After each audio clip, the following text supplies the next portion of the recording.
अॼु जंहिंसां बि तव्हां फ़ोन ते ॻाल्हायो न, सभ खां पहिरियों त सोचे सम्झी ॻाल्हाईंदा कयो। ॿुधे न, सोचे सम्झी ॻाल्हाईंदा कयो, छो त इंसाननि जे चेहरनि ते चेहरा चढ़ियल ख़बर कोन थी पए।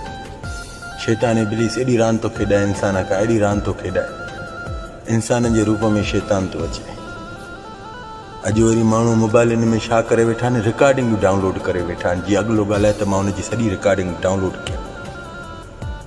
ख़्याल सां ॻाल्हाईंदा कयो। कंहिंखे बि अगरि को सम्झो तव्हांखे ॿिए जी हिकु बुराई थो करे या ॻाल्हि थो छेड़े न, त सम्झो हे वॾो चापलूस आसकारी मूंखां ॻाल्हियूं थो कढे ऐं रिकॉर्डिंग करे अॻिले हंधि पहुचाईंदो।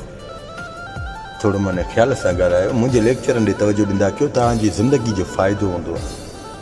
तव्हांखे रस्ता मिलंदा साफ़ इनशाअल्लाह। मुंहिंजो को तव्हां सां लाणो लेखो कोन्हे को, जा मुंहिंजी तव्हां सां ज़्यादी दुश्मनी आहे। मां अल्हम्दुलिल्लाह अल्लाह जे फज़ल ऐं करम सां तव्हांखे हुन रस्ते ते पहुचाईंदोमांव, जंहिं रस्ते ते पहुची करे चवंदो अल्हम्दुलिल्लाह या रब्बी, अल्हम्दुलिल्लाह या रब्बी। पर इहे ॻाल्हियूं पंहिंजी औलाद खे बि सेखारींदा कयो।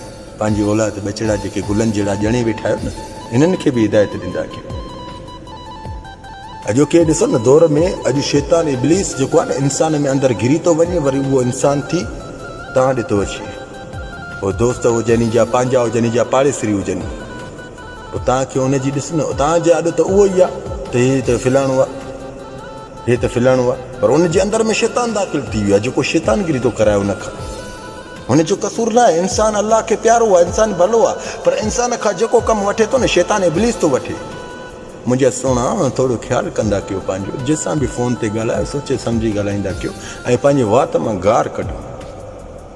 गार कढो, गार कढंदो न त इनशाअल्लाह तबारक अल्लाह कॾहिं धोखो बि न खाईंदो, कॾहिं धक बि न खाईंदो। गार हिकु एॾी ख़राबु अथव, गार जेका न माना ईअं सम्झो, हाय हाय या रब्बुल आलमीन, जहिड़े जो मुंड अथव। गार न कढंदा कयो, गार सां इंसान सुठो न लॻंदो, सम्झिए न। अल्लाह तव्हांखे सलामत शाद आबाद रखे।